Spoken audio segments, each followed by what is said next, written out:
Bora lá então.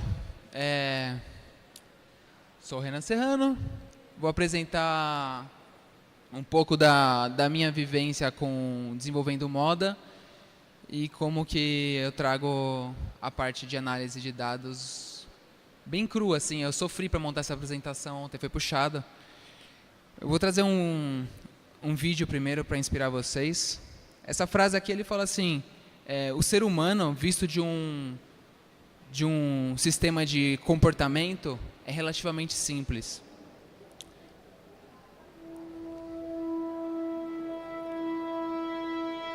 What is a human? This is a question that's in my mind every day. O que é ser um ser humano? Isso é o que eu me questiono todo dia.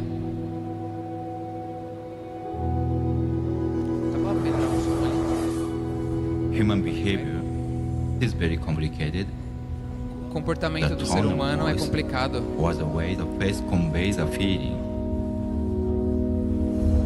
I look to this to understand my work.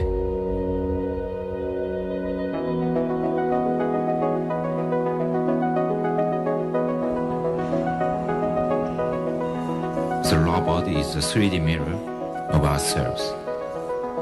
O robô é um espelho de nós mesmos. It reflects our feelings and our consciousness.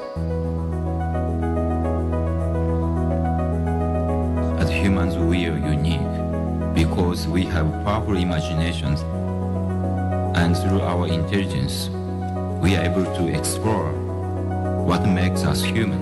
E com a nossa imaginação a gente pode explorar o que é do we think? Ser um ser humano. What gives us consciousness? How do we define the soul?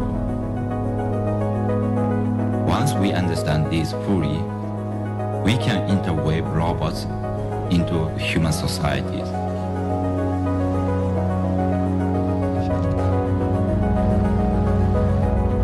When we develop AI machines that can think like a human, will that make machines human? It's a matter for society to decide. I believe I can create consciousness within robots. And I know I will reach this soon. Bom, ele tá dizendo que assim, esse cara tipo é o que tá fazendo esse robô assim o mais famoso do mundo e esse é o tempo dele. É uma missão assim que ele tá a todo dia tentando encontrar essa equação, mas ele não tem pressa de fazer isso.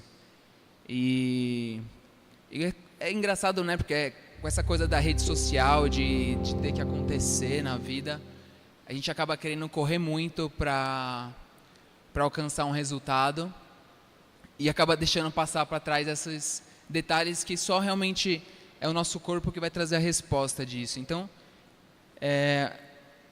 para vocês entenderem aqui, é um mapa de como funciona esse robô por trás. Eu tive a oportunidade de estar com eles lá nos Estados Unidos. E esses pontinhos brancos são respostas e perguntas que o robô pode fazer para o outro, interagir com o ser humano também. E é como se fosse um mapa neural mesmo. Conforme ele vai interagindo, os vermelhos são as respostas de bloqueio. Então, quando alguém responde para você não, ele bloqueia e pula para uma conversação mais próxima, mais similar. E quando está verde, ele continua se aprofundando nessa mesma linha de raciocínio.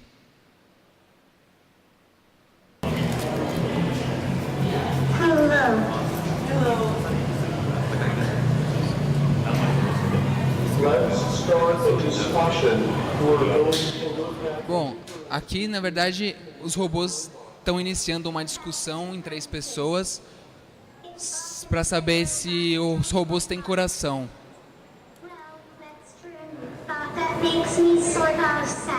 Tá ruim o áudio, mas basicamente ela tá falando que é triste porque dizem que os robôs não têm coração.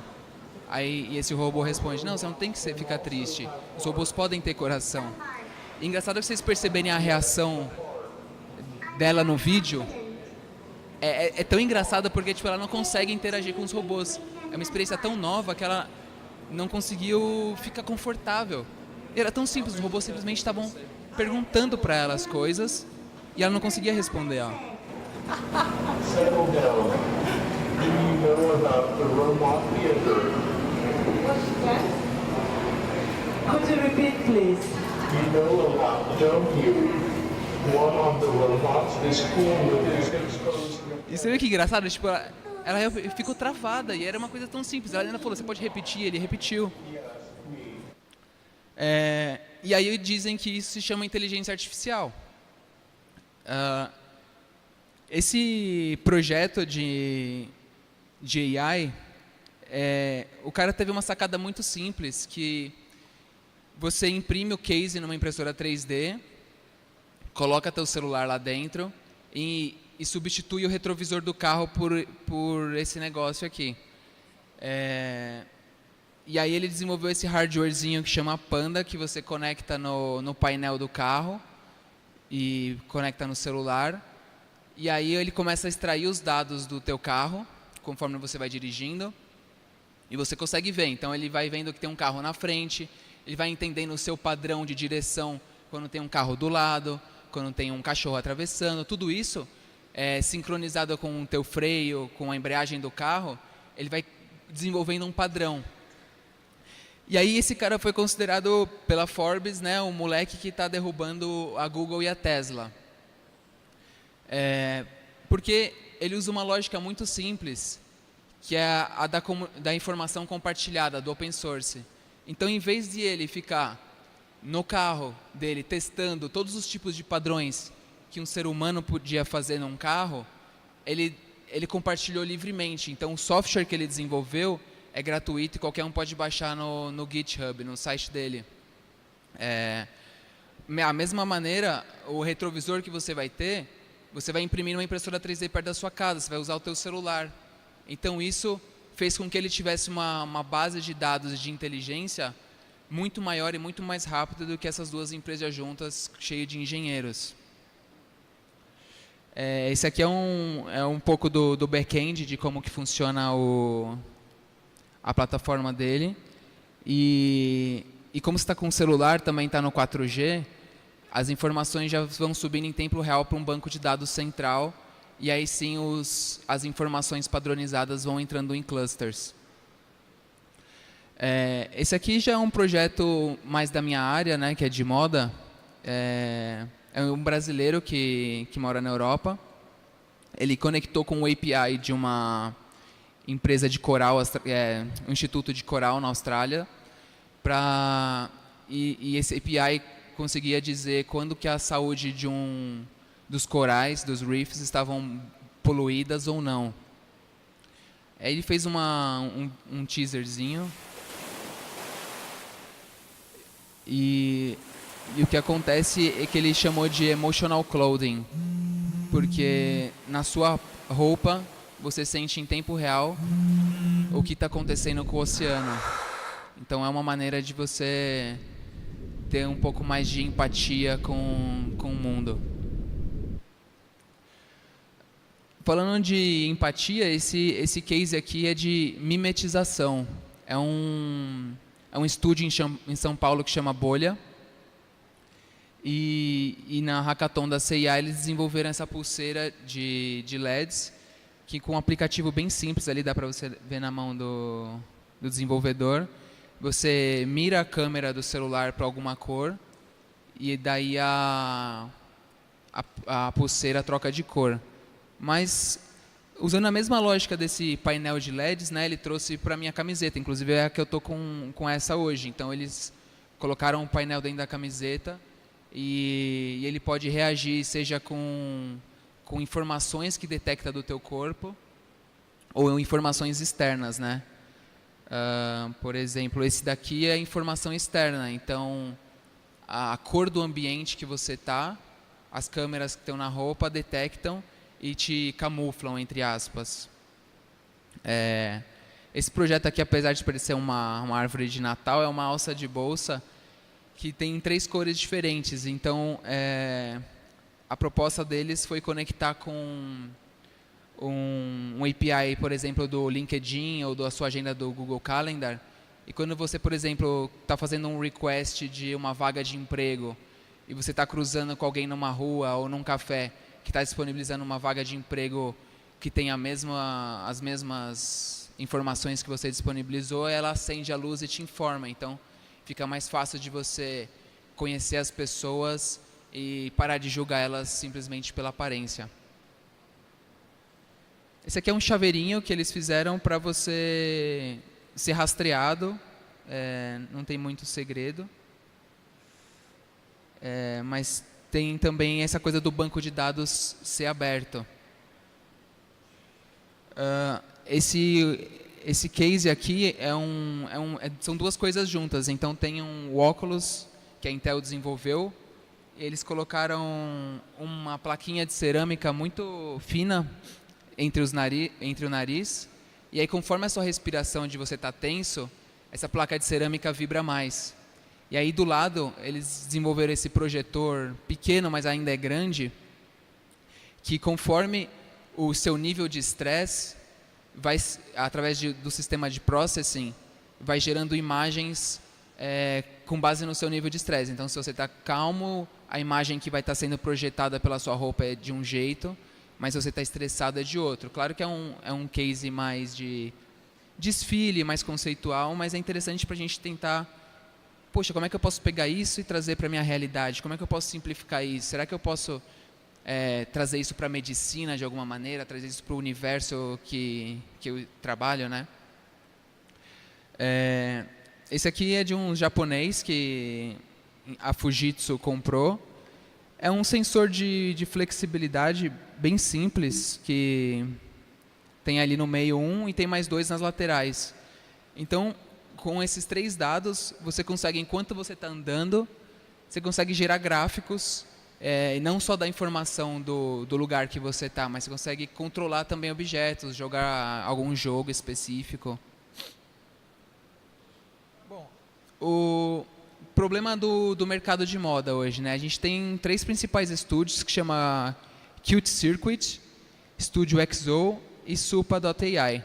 Todos eles desenvolvem roupas que têm detecção de batimento cardíaco, transpiração. Essa blusa, por exemplo, da foto, quando você abraça uma pessoa, a outra pessoa que está vestindo a blusa sente o abraço. E a gente pensa, nossa, são soluções super legais, né? Por que não está no mercado? É bem simples, porque eles usam a lógica do open source. Então eles pegam um código aberto de outros desenvolvedores que estão fazendo projetos, eles pegam a analogia desse projeto e trazem para o deles, só que aí, a partir do momento que o projeto deles funciona, eles fecham o projeto e falam que eles que criaram. E isso não dá chance de outras pessoas testarem. Eu tenho certeza que todo mundo aqui teria interesse de testar essa blusa do abraço, mas a gente não pode, a gente teria que comprar deles, e ninguém compra, então nunca vai ter acesso, essa tecnologia nunca vai chegar. Então é muito importante, o meu papel hoje de estar trabalhando com moda e com tecnologia é disseminar esse ponto de vista. Tudo que você faz, você tem que fazer para a sociedade. A sociedade tem que testar, a sociedade tem que validar, e a gente tem que deixar para que outras pessoas prototipem novas possibilidades. Só assim a gente pode se tornar uma fonte da informação, a gente pode se tornar relevante para as outras pessoas, para a sociedade, e, como consequência, fazer dinheiro. Aqui é engraçado porque, assim, eu falo tudo isso e a galera fala, não, porra, você é louco. Eu vou me matei aqui fazendo um projeto e agora eu vou ter que abrir ele para as pessoas testarem, desenvolverem eles mesmos. Então eu peguei meus últimos 10 anos de vida e mapeei todos os projetos que eu fiz. O que é verde significa que eu ganhei dinheiro. O que é azul são projetos que eu fiz ou que eu ajudei alguém de graça ou que me ajudaram sem me cobrar. E o que é em vermelho é onde deu um stop. Então é interessante que todos os projetos que eu fiz, onde eu fiz visando dinheiro, ele acabava no vermelho, ele acabava em algum lugar sem nada. Mas todos os projetos que eu fiz, que eram de conhecimento aberto, me geravam dinheiro não só diretamente, mas em vários níveis subsequentes. Aqui é um projeto do MIT que eles pegaram esse detector de ondas cerebrais e conectaram com uma máquina de tecer tricô. Então, conforme a mulher estava prestando atenção na máquina, ela se desconcentrava ou ela ficava mais tensa, o tricô mudava o ponto. Então, eles tentaram trazer um pouco da sensibilidade, que era você fazer o tricô na mão, que hoje está usando em máquina e está ficando mais frio, né? Porque não tem mais um humano, não tem mais aquele defeito, aquela sensibilidade, e está tentando trazer de volta. Só que ela não compartilhou o código. Ela simplesmente criou um case.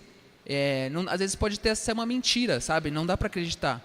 E aí fica nessa agora da gente não poder testar, então a inovação dela não se desenvolve e vira só uma brincadeira. E aí a gente fica preso na coisa, né? Puta, eu tive essa primeira ideia e tenho que me amarrar nela.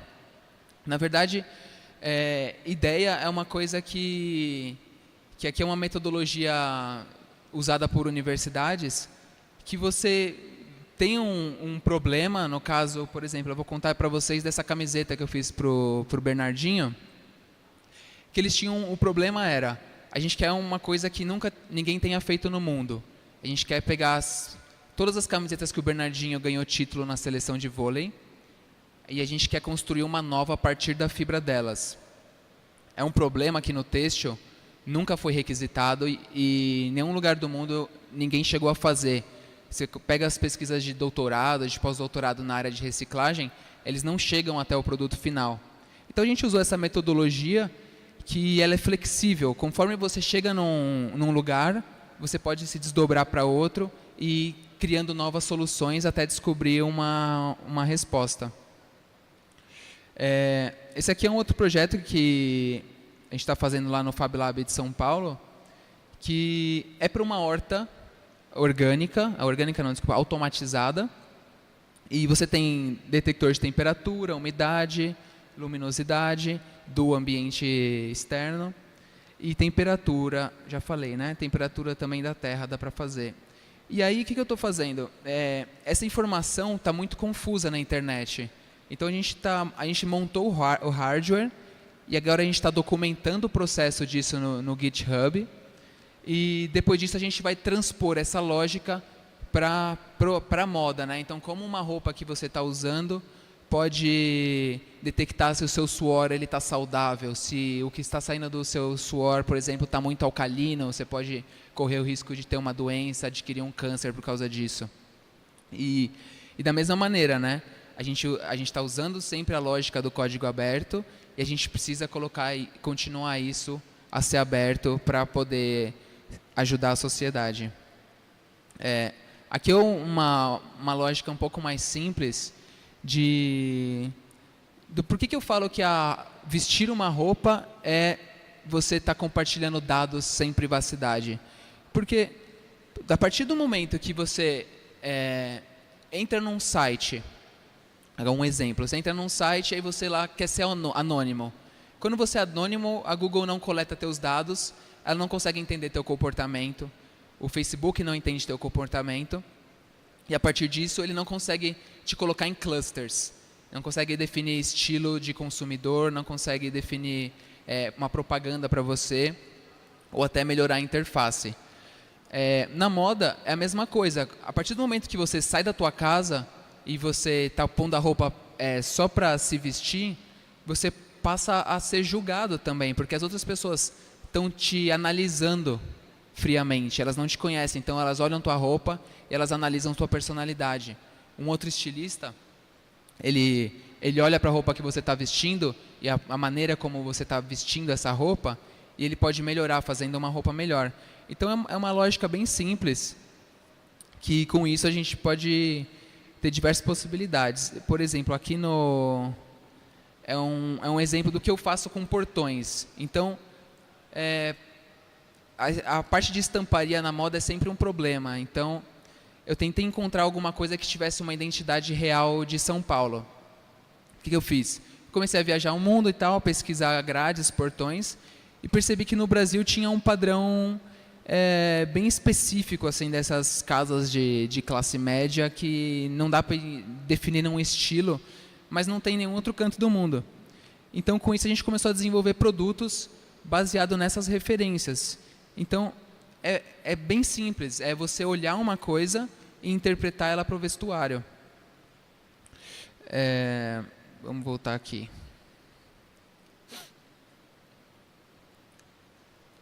Tá vendo? É uma referência quase que literal dos portões.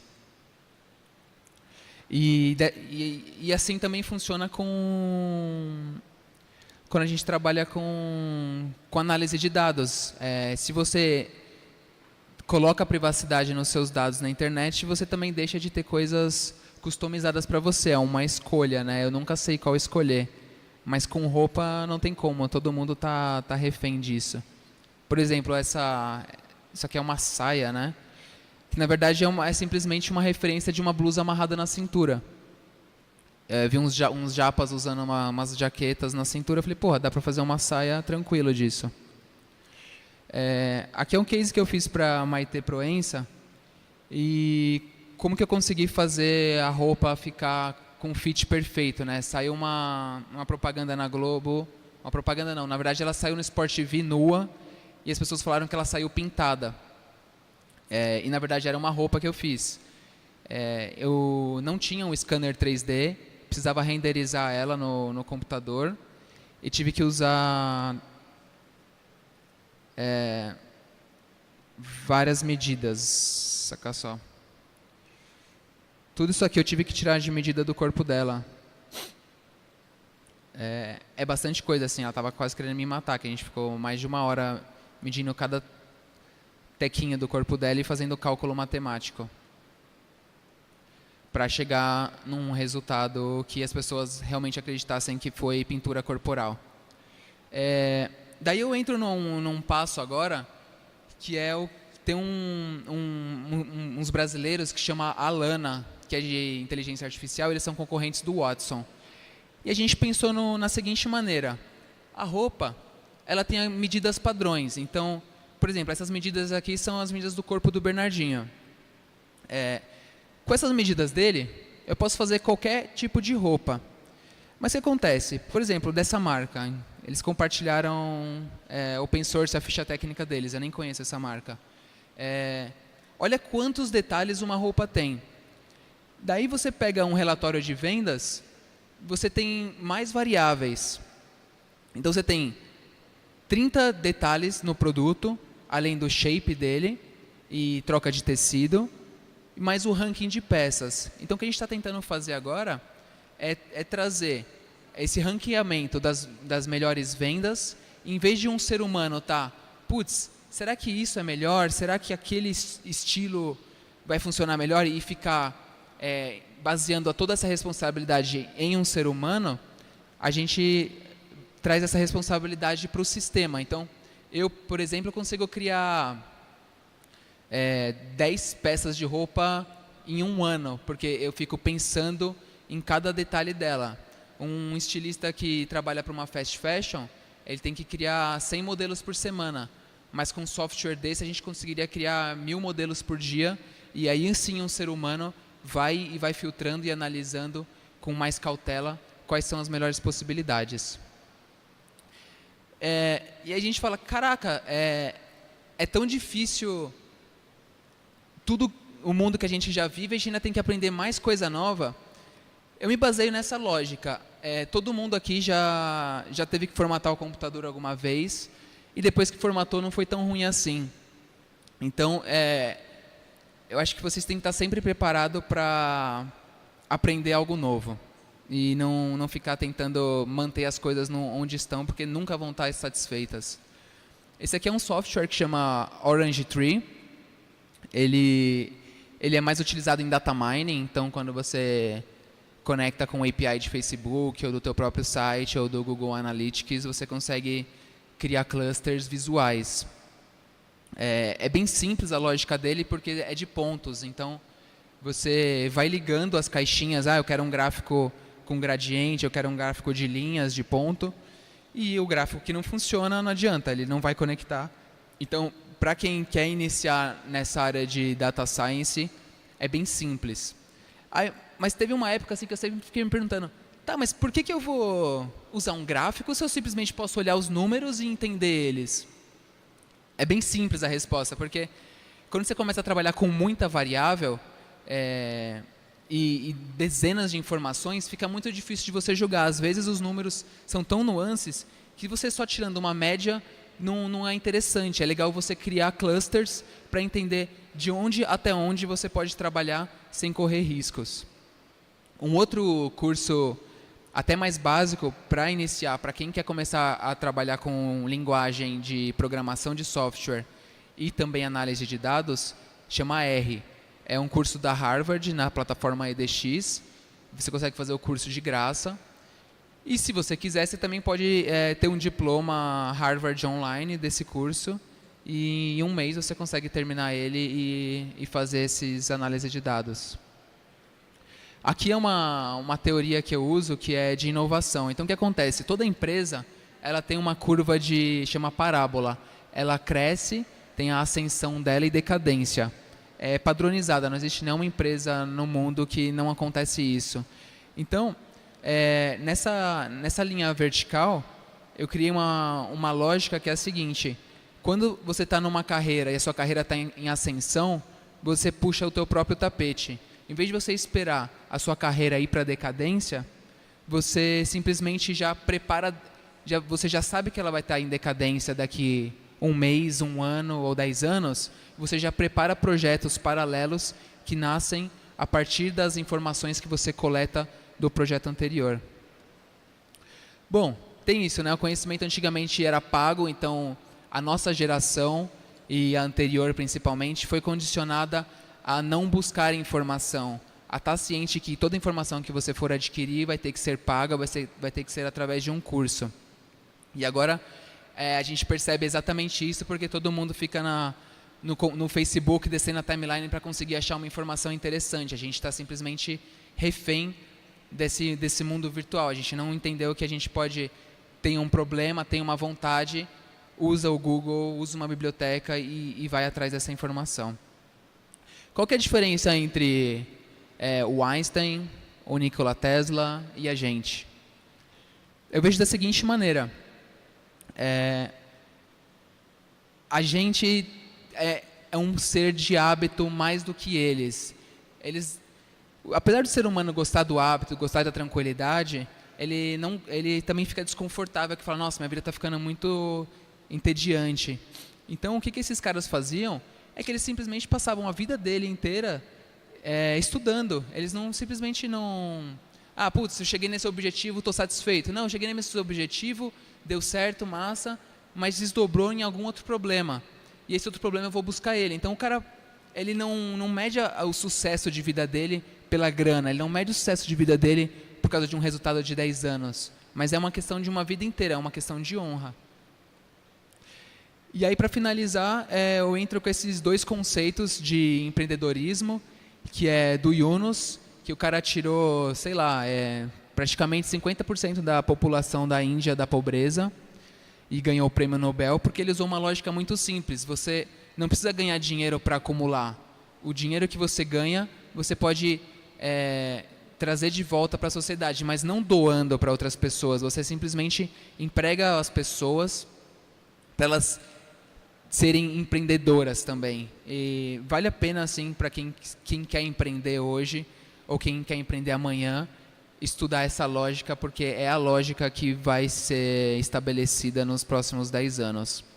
E tem a Próspera, que é um modelo de organização onde você trabalha em cima de abundância de informação. Então, não existe dados sigilosos, conversas secretas ou reuniões fechadas. Todas as informações são faladas em público nos grupos. Isso você gera lógica de abundância, porque outras pessoas estão ouvindo o que você está falando e elas começam a querer compartilhar contigo, e também elas querem, elas veem oportunidades novas em cima da tua fala. Então a gente acaba com a história da concorrência. Lá no Espaço Maker a gente está com uma base lá, então quem quiser trocar mais uma ideia mais a fundo desse assunto, a gente pode desenvolver também. E aí, como é que funciona para trazer confiança e transparência para essas lógicas atuais? O modelo do Yunus, apesar de ser simples, ele é muito complexo e difícil de você confiar nas pessoas e saber se realmente elas estão ajudando o próximo, né?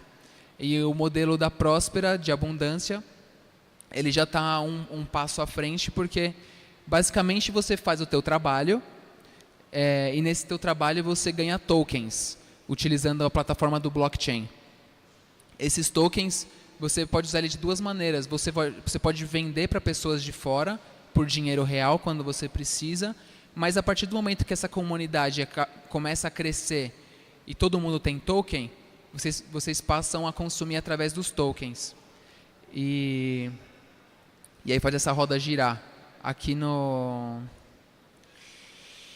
Firefox eu dou um exemplo para vocês. Então, por exemplo, esse aqui é meu token das minhas movimentações no blockchain do Ethereum.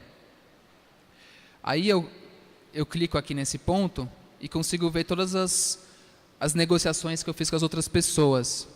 Eu clico nesse ponto, ele se expande para novas conexões. Então aqui todos os meus passos estão sendo rastreados no blockchain. Com isso eu consigo provar confiança e transparência do que eu estou fazendo.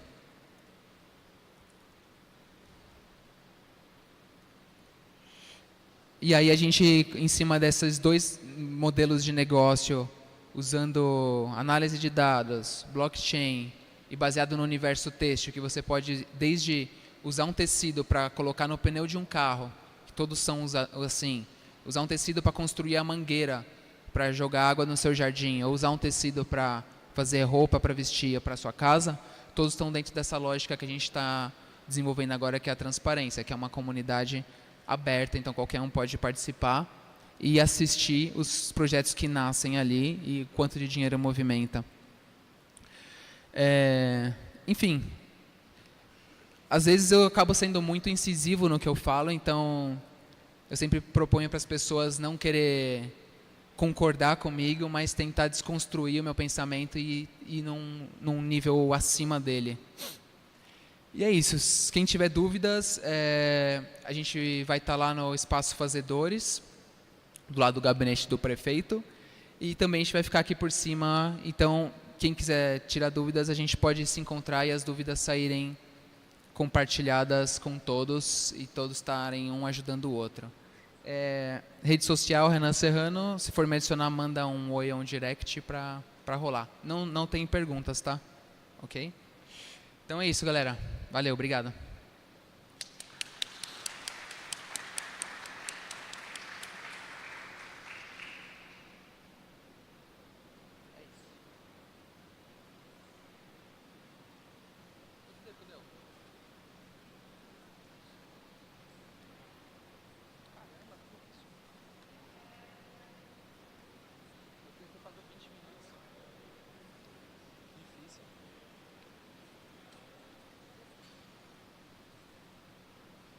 Só tirar o cabo, vai ficar azul a tela.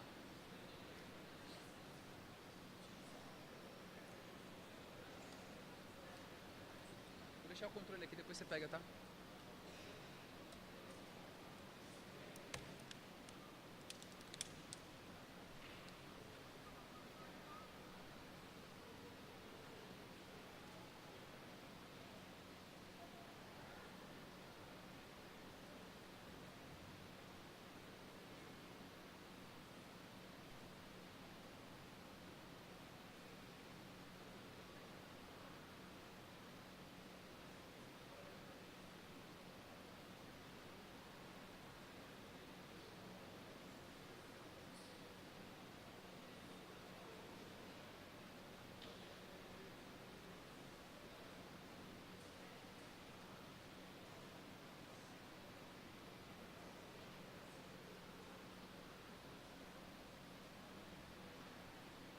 Jornalista, ele é chefe da limpeza, telefonista e responsável por todas as entregas. Alerta de combo. Alerta de combo. Alerta